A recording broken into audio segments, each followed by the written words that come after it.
बिस्मिल्लाहिर्रहमानिर्रहीम। अस्सलाम वालेकुम।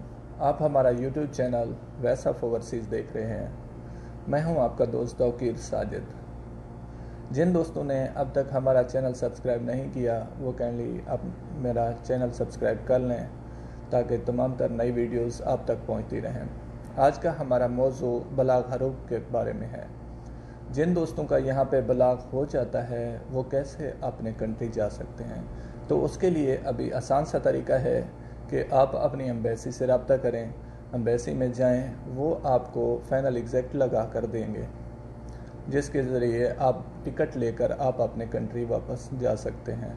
तो उसके लिए वापस आने का कुछ सवाल ऐसे हैं कि वापस भी हम आ सकते हैं, तो भाई 5 साल उसके लिए हैं कि 5 साल के बाद आप वापस आ सकते हैं। कुछ दोस्त ऐसे हैं जिन्होंने क्वेश्चंस किए हैं कि हम दोबारा कैसे वापस आ सकते हैं। उसके लिए ये है कि अगर आप सऊदी अरब गवर्नमेंट्स आपको यहाँ से मतलब पकड़ के जैसे शमेसी के ज़रिए वापस भेजती है तब आप नहीं आ सकते वापस। हाँ, किसी और मौजू पे पकड़ा है, आपका इकामा बाकी है और कोई मसला वगैरह हुआ है तो वो 5 साल के बाद वापस आ सकता है। अगर कफील ने आपको बलाग किया है तो फिर आप शमेसी के ज़रिए अगर चले गए हैं तो आप 5-10 साल ऐसा कुछ नहीं है, आप बिल्कुल वापस नहीं आ सकते।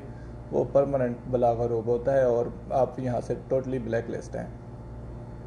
एक दोस्त ने क्वेश्चन किया है कि छुट्टी पर गए हुए जिनकी छुट्टी ख़त्म हो गई है वो नए वीज़े पर वापस आ सकते हैं।